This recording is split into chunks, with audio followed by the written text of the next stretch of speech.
My name is Kyle Richardson, and for 15 years I've been inspecting commercial vessels for the U.S. Coast Guard and later as a civilian marine safety contractor. I've boarded everything from luxury yachts to massive container ships, checking safety equipment, structural integrity, and crew certification to ensure that vessels operating in American waters meet federal safety standards. But nothing in 15 years of marine inspection prepared me for March 8, when my partner disappeared during a routine cargo ship inspection and I learned that some dangers can't be prevented by regulations, no matter how carefully they're written or religiously they're followed. The day started like hundreds of others at the Port of Houston, where our marine safety inspection team was scheduled to conduct a routine annual safety inspection aboard the MV Atlantic Merchant, a 20-year-old cargo vessel flagged in Liberia but operating regular routes between Houston and various Caribbean ports. My inspection partner was David Martinez, a 41-year-old former merchant marine officer who'd been working vessel inspections for 8 years. David was one of the most thorough and safety-conscious inspectors I'd ever worked with, someone who followed procedures to the letter and never cut corners, even when ship operators pressured us to expedite the inspection process. Morning inspection on the Atlantic Merchant. I noted in our daily log as we prepared our equipment at 6:30 a.m. Standard annual safety certification, crew of 18, cargo capacity 8,500 TEU, last inspection clean with no violations. The Atlantic Merchant was operated by Trans Global Shipping, a company with a decent safety record and generally well-maintained vessels. The ship's master, Captain Roberto Santos, was an experienced mariner who'd been cooperative during previous inspections and maintained his vessel in compliance with international safety regulations. Should be a straightforward inspection, David observed as we reviewed the vessel's documentation and previous inspection reports. Clean safety record, experienced crew, and the ship's been maintained according to schedule. Our inspection protocol was standardized and comprehensive, covering everything from life safety equipment to structural integrity to crew qualifications. The process typically took 6 to 8 hours for a vessel of this size, with 2 inspectors working systematically through every compartment and system. We boarded the Atlantic Merchant at 7:45 a.m., meeting with Captain Santos and Chief Engineer Miguel Rodriguez to review our inspection plan and coordinate access to all areas of the vessel. The initial briefing was routine and professional, with no indication of any safety concerns or unusual conditions. We'll start with the main deck safety equipment and work our way through the accommodation spaces, then move to the engine room and cargo holds, I explained to Captain Santos. Standard procedure should be completed by mid-afternoon. The first phase of the inspection proceeded normally. We checked life rafts, fire suppression systems, emergency lighting, and communication equipment. All systems appeared to be properly maintained and in compliance with safety regulations. The crew was knowledgeable and cooperative, providing access to all areas and documentation as requested. Everything looks good on the main deck, David reported as we completed the first phase of our inspection. All safety equipment properly maintained and within certification dates. At 10:30 a.m., we moved to the interior spaces, checking crew accommodations, galley facilities, and navigation equipment. Again, everything appeared to be in proper order, with maintenance records showing regular upkeep and no outstanding safety deficiencies. The accommodation spaces were clean and well-maintained, with proper ventilation, adequate lighting, and emergency escape routes clearly marked. The crew quarters met international standards for commercial vessels, and the galley facilities showed evidence of recent inspection by local health authorities. Interior spaces all in compliance, I noted in our inspection report. Moving to engineering spaces at 11:15. The engine room inspection was where David's expertise as a former merchant marine engineer was most valuable. He understood the complex systems that powered and maintained commercial vessels, and he had an eye for identifying potential problems that less experienced inspectors might miss. Main engines appear properly maintained, David reported as we examined the propulsion systems. Oil analysis reports are current, cooling systems are functioning normally, and all safety shutoffs are operational. But it was during the inspection of the auxiliary systems that David noticed something that would lead to the tragedy that ended our partnership. "Kyle, look at this ventilation system," David called out, pointing to a series of air ducts that served the lower cargo holds. "The ductwork looks like it's been modified recently, but I don't see any documentation for the work." Undocumented modifications to ship systems were a common violation that could indicate serious safety problems. Any changes to ventilation, electrical, or structural systems required engineering approval and proper documentation to ensure that safety standards were maintained. "Let me check with the chief engineer," I said, approaching Miguel Rodriguez about the apparent modifications. When was this ventilation work performed, and do you have the engineering approval documentation? Chief Rodriguez examined the ductwork that David had identified and acknowledged that modifications had been made, but claimed that the work had been performed by the previous chief engineer and that documentation might be in storage. The work was done last year, Rodriguez explained, but the paperwork might be in the ship's archives. I can have someone look for it. The missing documentation was a potential violation that required follow-up investigation. Our protocol required us to examine any modified systems to ensure they met safety standards, regardless of whether proper paperwork was available. We need to inspect the areas served by this modified ventilation system, I told David. If there are safety issues with the air handling, it could affect crew safety in the lower spaces. At 12:45 p.m., David and I began inspecting the lower cargo holds that were served by the modified ventilation system. These spaces were deep in the ship's hull, below the waterline, and accessible only through narrow hatches and steep ladders. I'll take the forward holds, you take the aft spaces, David suggested as we prepared to split up for the lower deck inspection. We can cover more ground that way and still be thorough. The decision to split up was standard procedure for experienced inspection teams, allowing us to complete the work more efficiently while maintaining the thoroughness required for safety certification. We had radio communication and established check-in protocols to ensure that both inspectors remained safe during solo inspection activities. Check in every 15 minutes, I reminded David as we separated at the main deck level. Any problems, call immediately. At 1 p.m., David descended into the forward cargo holds to inspect the ventilation systems and general safety conditions in the lower spaces. It was routine work that he performed hundreds of times during his 8 years as a marine inspector. I began my own inspection of the aft cargo areas, checking lighting systems, emergency equipment, and structural conditions. The work was proceeding normally, with no unusual findings or safety concerns identified. At 1:15 p.m. I called David for our scheduled check-in. No response. David, this is Kyle. Radio check, please respond. Still no response. Radio communication problems weren't uncommon in the steel hull of a large vessel, where metal structures could interfere with radio signals. I assumed David was in a location where his radio couldn't reach mine, and I continued my inspection while listening for his next scheduled check-in. At 1:30 p.m., when David still hadn't responded to radio calls, I became concerned enough to suspend my own inspection and go looking for him. Captain Santos, I've lost communication with my partner, I reported to the ship's master. He's inspecting the forward cargo holds and I need to check on his status. Captain Santos immediately assigned 2 crew members to assist in locating David, and we began a systematic search of the lower deck areas where he'd been working. At 1:47 p.m., we found David's inspection equipment at the bottom of a ladder leading to cargo hold 3, but there was no sign of David himself. His radio, clipboard, and flashlight were lying on the deck as if they'd been dropped suddenly. But David was nowhere to be found in the immediate area, and there was no indication of what had happened to him. David Martinez. I called out, my voice echoing through the steel corridors of the lower deck. Can you hear me? The search for David would continue for the next 6 hours, involving Coast Guard rescue teams, professional marine salvage divers, and every available crew member from the Atlantic Merchant. But we would never find any trace of my partner, and we would never determine exactly what had happened to him in those lower cargo spaces. David Martinez, one of the most safety-conscious marine inspectors I'd ever worked with, had simply vanished during a routine inspection of a vessel that had passed every safety check and shown no obvious signs of danger. The investigation that followed would reveal systemic failures in safety documentation, undisclosed modifications to critical ship systems, and a pattern of regulatory violations that had been hidden from inspectors for months.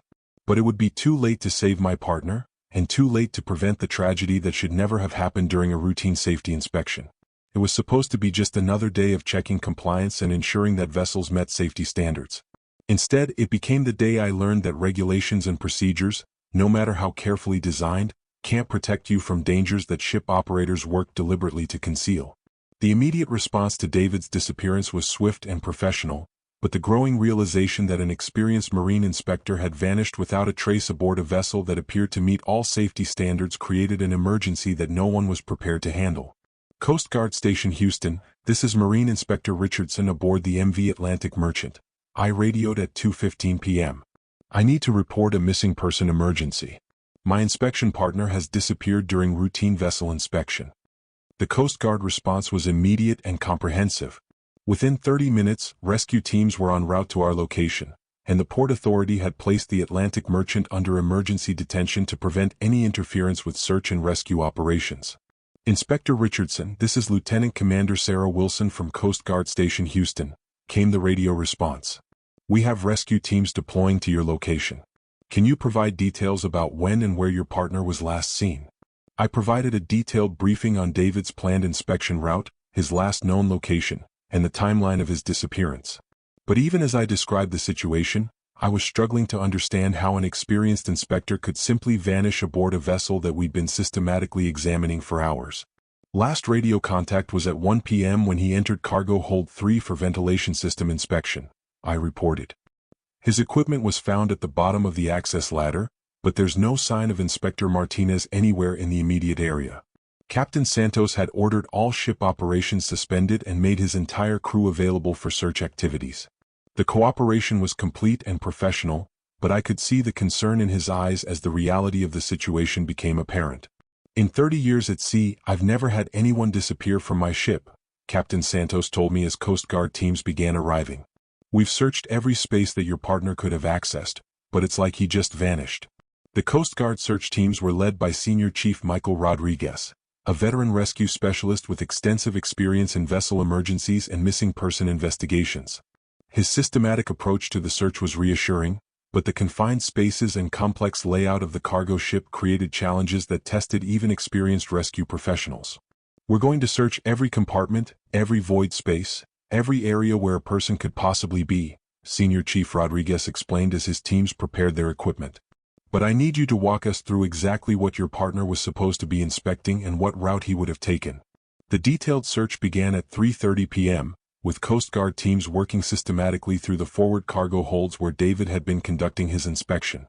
The work required specialized equipment for confined space entry and gas detection systems to ensure rescuer safety. Hold 3 is clear, reported Petty Officer Martinez after completing the initial search of David's last known location. No sign of the missing inspector, no evidence of accident or injury, no indication of what might have happened. The absence of any evidence was more disturbing than finding signs of an accident would have been. If David had been injured, fallen, or become trapped, there should have been some indication of what had occurred. The complete lack of evidence suggested something had happened that was outside normal accident patterns. By 5 p.m., the search had expanded to include areas of the ship that David shouldn't have been able to access during his inspection. The teams checked sealed compartments, maintenance spaces, and even areas that required special equipment to enter. We've covered every space in the forward section of the vessel, Senior Chief Rodriguez reported. No sign of your partner, no evidence of accident or struggle, no indication of where he might have gone.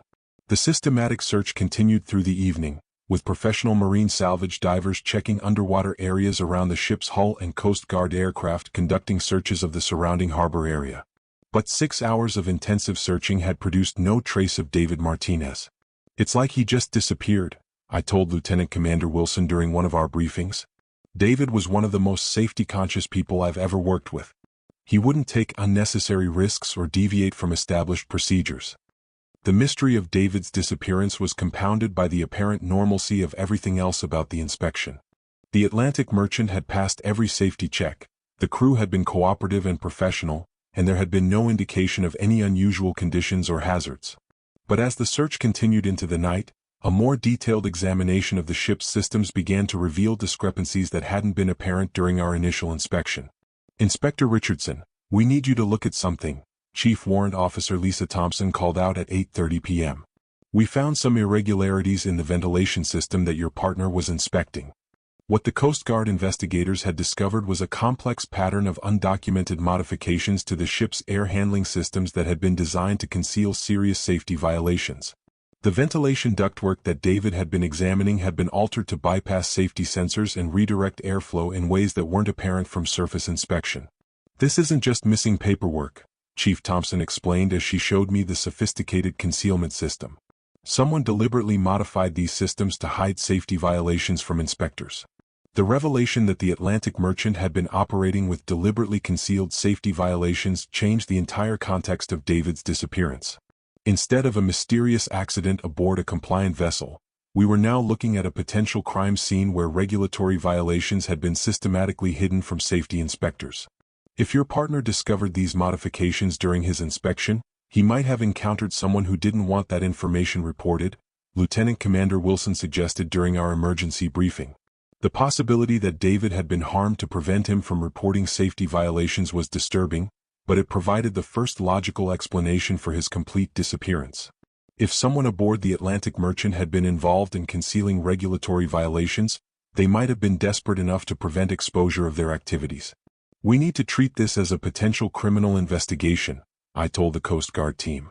David found undocumented modifications to ship systems, and he disappeared while investigating those systems. That can't be a coincidence.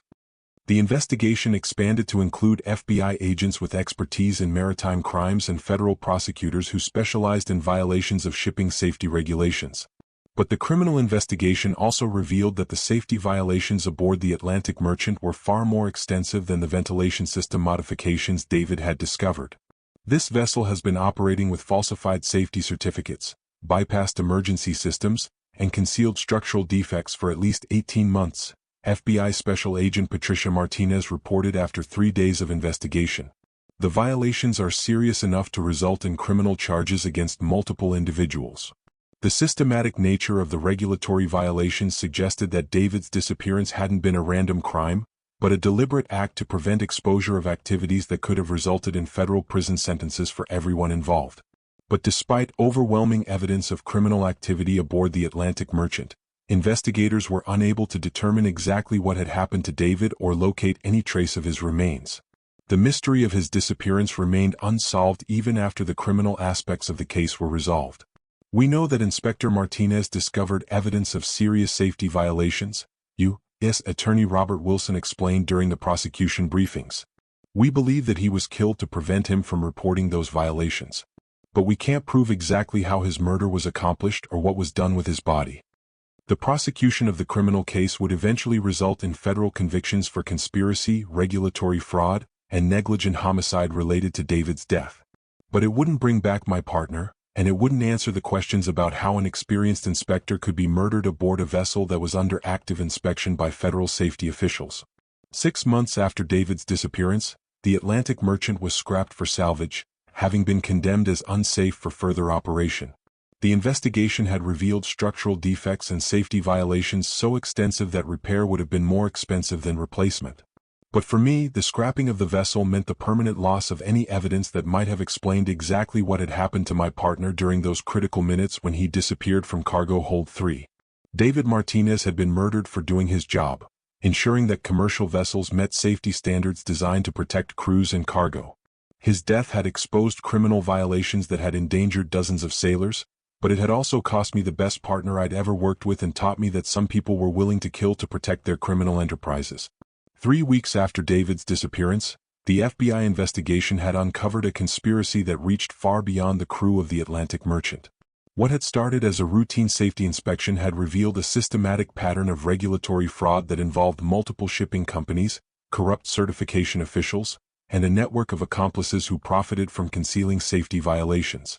This isn't just about one ship or one company, FBI Special Agent Patricia Martinez explained during a briefing at the Federal Building in Houston.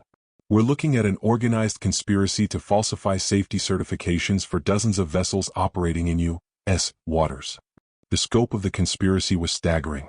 Investigation teams had identified over 40 vessels that had been operating with falsified safety certificates, bypassed emergency systems, and concealed structural defects that posed serious risks to crews and coastal communities. Inspector Martinez discovered something that threatened a multi-million-dollar criminal enterprise, Agent Martinez continued. That's why he was killed, and that's why his body was concealed so thoroughly that we still haven't been able to locate it.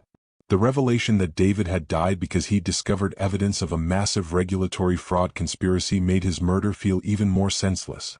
He'd been killed for doing exactly what marine safety inspectors are supposed to do, identifying violations that endanger lives and ensuring that corrective action is taken.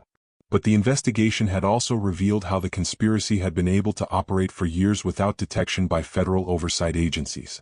The criminals had developed sophisticated methods for concealing violations during inspections, including temporary repairs that were removed after inspectors left and elaborate deception schemes that made unsafe vessels appear compliant. They had lookouts watching for inspection teams, Agent Martinez explained. When inspectors were scheduled to board, they would implement temporary measures to conceal the real condition of their vessels. As soon as the inspectors left, they would return the ships to their actual unsafe configuration. The Atlantic Merchant had been equipped with removable panels that concealed safety violations, temporary safety equipment that was installed only during inspections, and false documentation that made the vessel appear to be in compliance with federal regulations. Your partner found evidence of these concealment systems, Agent Martinez told me during one of my interviews.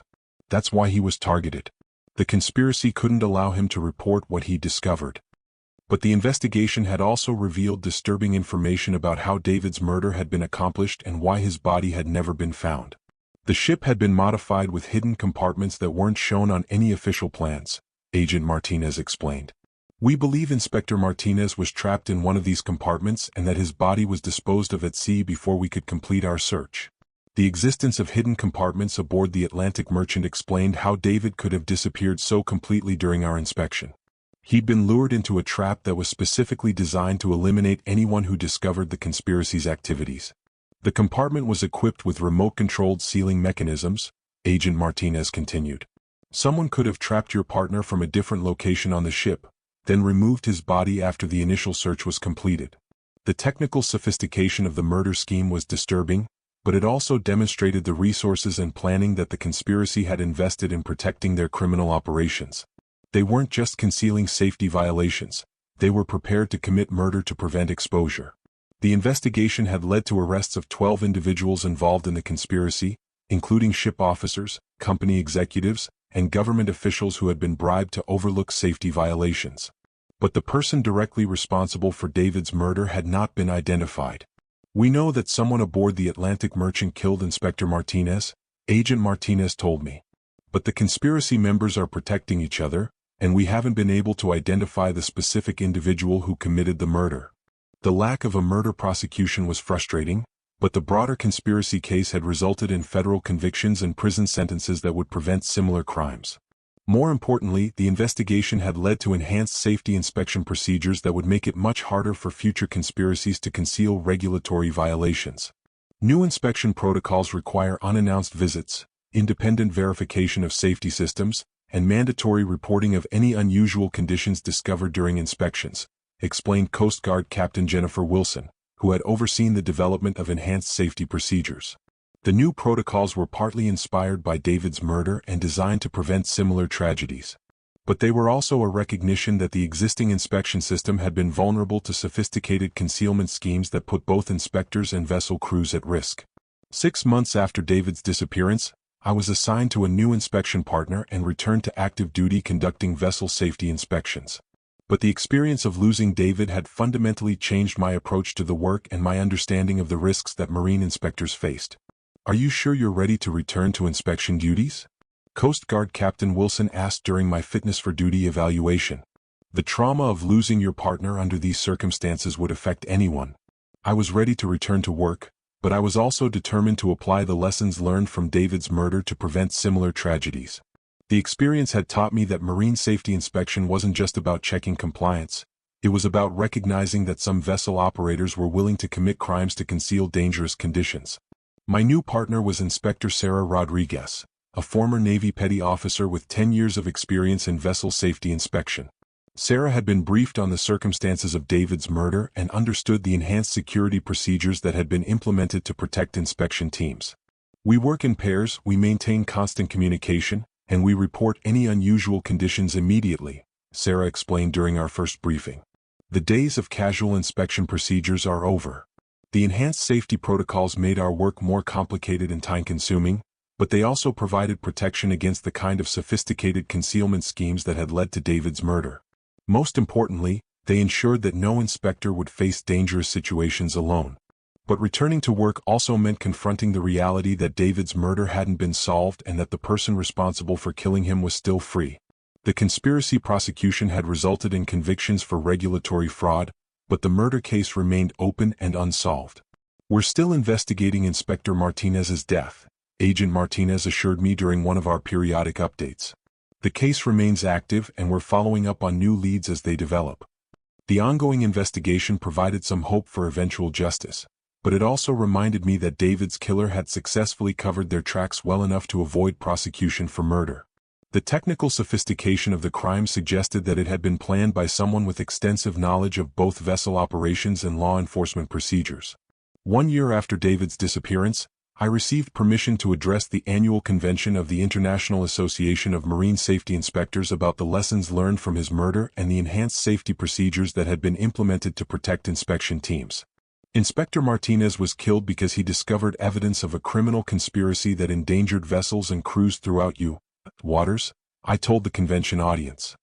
His death reminds us that marine safety inspection can be dangerous work when we encounter people who are willing to commit crimes to conceal regulatory violations. The presentation was well received by the international audience of safety professionals, but it was also a reminder that David's murder had implications beyond U.S. waters.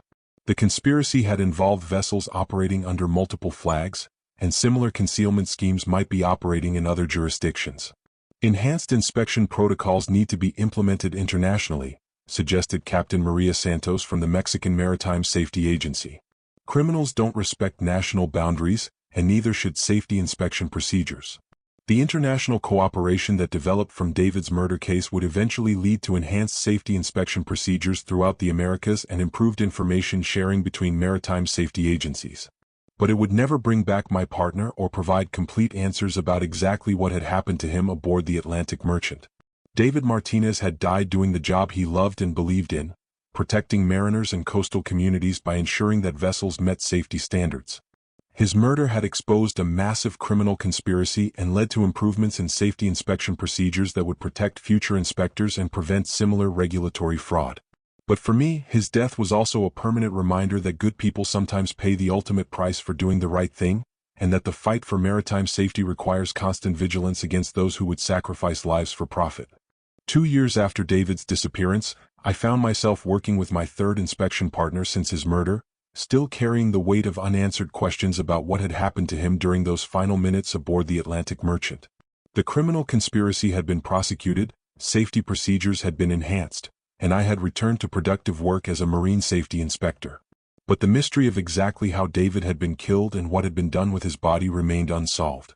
My current partner was Inspector Mark Thompson, a 38-year-old former merchant marine officer who had joined the inspection service after David's murder and understood the enhanced security protocols from the beginning of his career. "Do you ever stop thinking about what happened to Inspector Martinez?" Mark asked during one of our routine vessel inspections, recognizing that I still carried the psychological burden of losing my partner under mysterious circumstances. "Every day," I admitted. David was the most careful, most safety-conscious inspector I ever worked with. The fact that he could be murdered while following all the proper procedures bothers me more than I can explain. The ongoing mystery of David's murder had affected my approach to every inspection we conducted. I found myself looking for signs of concealment, checking for hidden compartments, and maintaining heightened awareness of crew behavior that might indicate criminal activity. "The experience has made you a better inspector," Mark observed. "You notice things that other people miss and you don't take anything at face value." The observation was accurate, but it also highlighted how David's murder had fundamentally changed my understanding of marine safety inspection. What had once been routine compliance checking had become a form of detective work that required constant awareness of potential deception and criminal activity. The enhanced inspection procedures implemented after David's murder had already prevented several attempts to conceal safety violations, and our team had uncovered evidence of regulatory fraud that had led to additional criminal prosecutions. We found hidden compartments aboard the MV Caribbean Express that were being used to conceal structural defects, I reported during one of our monthly briefings. The concealment system was similar to what killed Inspector Martinez, but our enhanced procedures detected it before anyone could be harmed. The successful detection of concealment schemes provided some validation that David's murder had led to improvements in inspection effectiveness, but it also served as a reminder that the criminal activity he discovered was more widespread than initially understood. 3 years after David's disappearance, Agent Martinez contacted me with news about a development in the murder investigation that provided the first new information in over a year. "We've identified a person of interest in Inspector Martinez's murder," Agent Martinez told me during our meeting at the FBI field office. Someone who was aboard the Atlantic Merchant during your inspection and who had the technical knowledge to implement the concealment systems we discovered. The person of interest was Carlos Hernandez, a marine engineer who had been working as a technical consultant for Transglobal Shipping and who had access to detailed plans of the company's vessels. Hernandez had disappeared shortly after David's murder and hadn't been located despite extensive investigation. Hernandez had the technical expertise to design the hidden compartments and concealment systems we found aboard the Atlantic Merchant, Agent Martinez explained. He also had access to the ship's plans and would have known exactly where Inspector Martinez was conducting his inspection. The identification of a specific suspect in David's murder was encouraging, but it also raised new questions about why the investigation had taken so long to identify someone who appeared to be an obvious person of interest. Hernandez was using false identification when he worked for Transglobal Shipping, Agent Martinez continued. His real name is Miguel Santos, and he has a criminal history involving maritime fraud in several countries. The revelation that David's killer had been operating under false identity explained why the investigation had been so difficult and why it had taken years to identify him as a suspect. But it also suggested that his disappearance after the murder had been planned and that he might have resources and connections that would make apprehension difficult. Are you close to arresting him? I asked, hoping that David's murder case might finally be resolved. We're working with international law enforcement agencies to locate Santos, Agent Martinez replied. But he appears to have extensive experience evading capture, and he may be operating under additional false identities. The ongoing search for David's killer provided some hope for eventual justice, but it also reminded me that sophisticated criminals could sometimes avoid prosecution for years despite extensive law enforcement efforts. 4 years after David's murder, I was promoted to supervisory inspector and given responsibility for training new marine safety inspectors in the enhanced procedures that had been developed in response to his death. The death of Inspector Martinez taught us that vessel inspection can be dangerous work when we encounter criminal activity, I explained to each new class of inspectors. Our enhanced procedures are designed to protect you while ensuring that we detect concealment schemes that endanger vessel crews and coastal communities. The training program included detailed instruction in recognizing signs of concealment, identifying unusual vessel modifications, and maintaining security during inspections of vessels that might be operated by criminal organizations. Never work alone, always maintain radio contact and report any unusual conditions immediately, I emphasized during every training session. Inspector Martinez followed proper procedures, but the criminals had planned countermeasures that our protocols hadn't anticipated. The training was well received by new inspectors, but it also served as a reminder that David's murder had resulted from a level of criminal sophistication that went far beyond normal regulatory violations. 5 years after David's disappearance, Agent Martinez contacted me with news that the search for his killer had finally been successful. We apprehended Miguel Santos in Colombia, Agent Martinez told me during our phone conversation. He's been extradited to the United States and will face federal charges for Inspector Martinez's murder. The arrest of David's killer was gratifying, but it also meant that I would be testifying in a murder trial that would require me to relive the details of my partner's disappearance and confront the person who had taken his life. The trial is scheduled for 6 months from now, Agent Martinez continued. We'll need your testimony about the inspection procedures, the timeline of Inspector Martinez's disappearance, and the evidence of concealment schemes that we discovered. The prospect of testifying against David's killer was both an opportunity for justice and a psychological challenge that would require confronting the trauma of losing my partner under such mysterious and violent circumstances. But it was also an opportunity to ensure that the person responsible for David's murder would face the full consequences of his crimes and that the truth about what had happened aboard the Atlantic Merchant would finally be revealed in a court of law. The trial would answer many of the questions that had haunted me for 5 years, but it would also force me to confront the reality that David's murder had been a calculated crime committed by someone who viewed inspectors' lives as acceptable casualties in protecting a criminal enterprise. The murder trial of Miguel Santos began 18 months later in federal court in Houston, 5.5 years after David's disappearance aboard the Atlantic Merchant. As the prosecution's key witness, I would finally learn the complete truth about how my partner had been killed and why his body had never been found. The defendant, Miguel Santos, murdered Inspector David Martinez to prevent exposure of a criminal conspiracy that endangered dozens of vessels and hundreds of crew members, Prosecutor Assistant U.S. Attorney Lisa Rodriguez explained during her opening statement. Inspector Martinez died because he discovered evidence that would have sent the defendant and his accomplices to federal prison. The prosecution's case was built on evidence discovered during the 5-year investigation, including the sophisticated concealment systems found aboard the Atlantic Merchant, witness testimony from conspiracy members who had cooperated with authorities, and technical evidence about how David's murder had been accomplished. Inspector Martinez was lured into a hidden compartment that had been designed specifically to eliminate anyone who discovered the conspiracy's activities, Prosecutor Rodriguez continued. The compartment was equipped with remote-controlled sealing mechanisms and ventilation systems that could be used to kill someone without leaving obvious evidence. Hearing the details of how David had been murdered was disturbing, but it also provided answers to questions that had haunted me for over 5 years. My partner hadn't simply disappeared. He'd been trapped and killed in a premeditated murder that had been planned as part of the conspiracy's security measures. The prosecution called me as their first witness, requiring me to testify about the inspection procedures David and I had followed and the timeline of his disappearance. Inspector Richardson, please describe the last time you spoke with Inspector Martinez, Prosecutor Rodriguez asked during my direct examination. David and I separated at approximately 1 p.m. to conduct individual inspections of different cargo areas, I testified. Our last radio contact was when he confirmed that he was beginning his inspection of the forward cargo holds. He never responded to subsequent radio calls. The testimony was emotionally difficult, but it was also an opportunity to ensure that the court understood the professional competence and safety consciousness that had characterized David's approach to marine inspection. Inspector Martinez was one of the most experienced and safety-conscious inspectors I've ever worked with, I continued. He followed procedures to the letter and would never take unnecessary risks or deviate from established protocols. The defense attorney, Michael Davis, attempted to suggest during cross-examination that David's disappearance might have been accidental rather than criminal, but the technical evidence made such arguments impossible to sustain. Isn't it possible that Inspector Martinez simply fell into an unguarded opening or became trapped in a machinery space? Davis asked during his cross-examination. No, I replied firmly.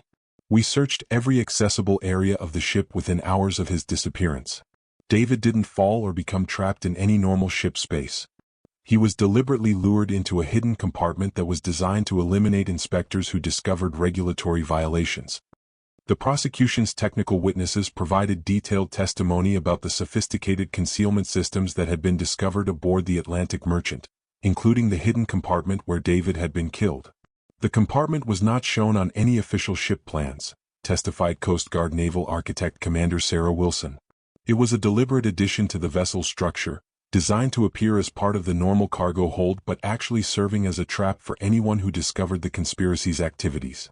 The technical testimony revealed that the hidden compartment had been equipped with remote-controlled sealing mechanisms that could be operated from the ship's bridge, allowing someone to trap and kill an inspector without being physically present at the murder scene.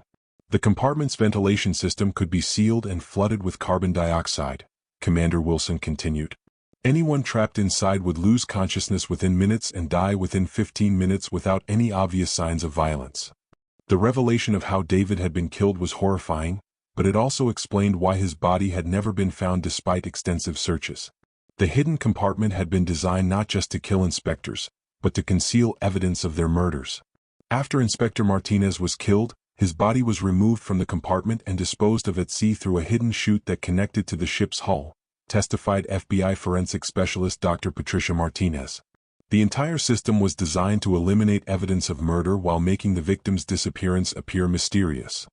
The systematic nature of the murder scheme demonstrated that David's death hadn't been a spontaneous crime, but part of a carefully planned security system that the conspiracy had developed to protect their criminal activities. The prosecution also presented testimony from Jorge Ramirez, a former Transglobal shipping employee who had cooperated with the investigation in exchange for a reduced sentence. Santos told us that inspectors were a threat to the operation and that we needed to be prepared to eliminate anyone who discovered too much, Ramirez testified. The hidden compartment was his idea, and he designed it specifically to kill inspectors without leaving evidence. The testimony confirmed that David's murder had been premeditated and that Santos had planned the crime as part of his role in protecting the conspiracy from law enforcement investigation. During the defense phase of the trial, Santos's attorney attempted to argue that his client had been a minor participant in the conspiracy who had been scapegoated for crimes committed by others. But the evidence of his technical expertise and leadership role in planning David's murder made such arguments unconvincing. Miguel Santos designed and implemented the concealment systems that were used to hide regulatory violations throughout the trans-global shipping fleet, Prosecutor Rodriguez argued during her closing statement.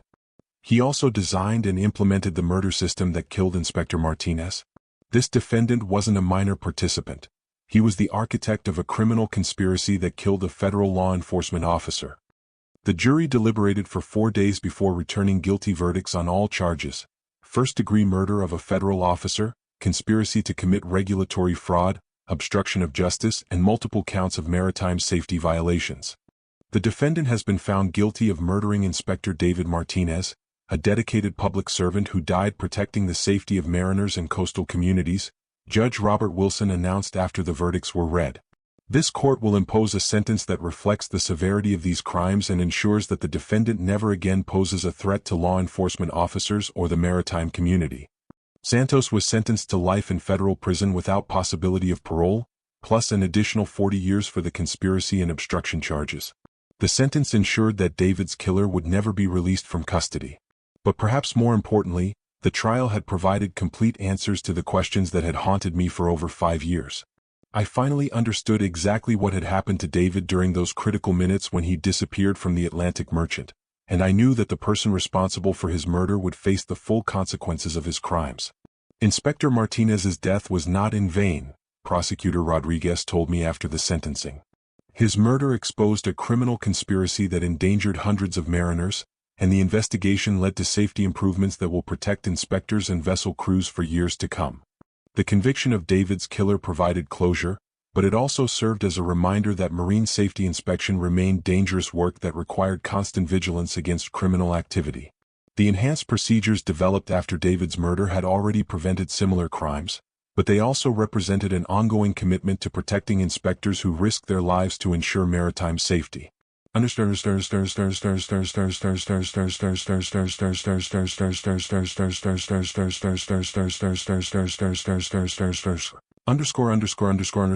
epilogue. The continuing mission 10 years after David Martinez's murder, I stood before a new class of marine safety inspectors at the Federal Law Enforcement Training Center, preparing to teach them about the dangers they would face and the procedures that had been developed to protect them. Inspector Martinez was killed because he discovered evidence of criminal activity that threatened a multi-million-dollar fraud conspiracy, I told the class. His death taught us that vessel inspection isn't just about checking compliance, it's about recognizing that some people will commit murder to protect their criminal enterprises. The training program that had developed from David's murder was now standard curriculum for all federal marine safety inspectors, ensuring that future inspectors understood both the technical aspects of their work and the security considerations that could affect their safety. Enhanced inspection procedures require you to work in pairs, maintain constant communication, and report any unusual conditions immediately, I continued. These procedures exist because Inspector Martinez followed proper protocols but encountered criminals who had planned countermeasures that our original procedures hadn't anticipated. The training was intensive and comprehensive, covering everything from recognizing signs of concealment to identifying unusual vessel modifications to maintaining personal security during inspections of vessels that might be operated by criminal organizations. But the most important lesson was about the purpose and importance of marine safety inspection work, and the dedication required to protect mariners and coastal communities despite the risks involved. Inspector Martinez died protecting the safety of people he never met, aboard vessels he would never sail on, in waters he would never see, I told each class. His sacrifice reminds us that maritime safety inspection is more than just a job. It's a commitment to protecting lives through careful attention to regulations that exist for good reasons. The enhanced inspection procedures had been adopted internationally, and I regularly traveled to other countries to train foreign inspectors in the techniques that had been developed in response to David's murder. The criminals don't respect national boundaries, I explained during a training session in Panama. The concealment schemes and criminal methods that killed Inspector Martinez have been found on vessels operating under dozens of different flags. International cooperation is essential for preventing similar crimes. The international training program had already helped detect several concealment schemes similar to those that had led to David's murder, and the enhanced procedures had prevented other inspectors from facing similar dangers. But perhaps the most meaningful aspect of my work was the opportunity to ensure that David's sacrifice continued to protect maritime safety inspectors throughout the world. Every time we detect a concealment scheme, every time we prevent a criminal conspiracy from endangering vessel crews, every time we complete a safe inspection of a potentially dangerous vessel, we honor Inspector Martinez's memory, I told the International Conference of Maritime Safety Professionals. The David Martinez Memorial Fund, established by the International Association of Marine Safety Inspectors, provided scholarships for maritime safety education and funding for research into improved inspection techniques. Inspector Martinez's death led to safety improvements that have protected thousands of mariners and hundreds of inspectors, explained Captain Jennifer Wilson, now director of the Coast Guard's Marine Safety Program. His legacy continues through every inspector who uses the enhanced procedures and every mariner who benefits from improved safety oversight. 15 years after David's murder, the conviction of Miguel Santos remained a landmark case in maritime law enforcement, establishing important precedents for prosecuting crimes against federal inspectors and deterring future attacks on safety personnel. The Santos conviction sent a clear message that crimes against maritime safety inspectors will be prosecuted to the full extent of federal law, explained U.S. Attorney Lisa Rodriguez, who had prosecuted the case. The life sentence ensures that Inspector Martinez's killer will never again threaten law enforcement officers or maritime safety. But for me, the most important legacy of David's death was personal. His murder had taught me that maritime safety inspection was more than just checking compliance with regulations. It was about protecting lives through dedication to professional excellence and willingness to face danger when necessary. David Martinez was the best partner I ever had and one of the most dedicated inspectors I've ever known, I said during the dedication of a memorial plaque at Coast Guard Station Houston. He died doing work he believed in, protecting people he cared about, upholding standards that save lives every day. The memorial plaque bore a simple inscription that captured the essence of David's service and sacrifice. Inspector David Martinez died protecting maritime safety. His dedication continues through all who follow. It was supposed to be a routine inspection. Instead, it became the day I learned that some people are willing to kill to protect their criminal enterprises, and that good people sometimes pay the ultimate price for doing the right thing. But David's death wasn't meaningless. His murder exposed a massive criminal conspiracy, led to improved safety procedures that protect inspectors worldwide, and resulted in justice for the person who killed him. Most importantly, his sacrifice created a legacy of enhanced maritime safety that continues to protect mariners and coastal communities throughout the world. Every inspector who follows enhanced procedures, every criminal conspiracy that gets detected, every vessel that operates safely because of improved oversight, all of it traces back to the lessons learned from David Martinez's murder. Sometimes the price of safety is measured in the lives of those who dedicate themselves to protecting others. But sometimes, if we honor their sacrifice properly, one person's death can save countless other lives and create improvements that last for generations. David Martinez died protecting maritime safety. His mission continues through all of us who learned from his sacrifice and committed ourselves to ensuring that his death was not in vain.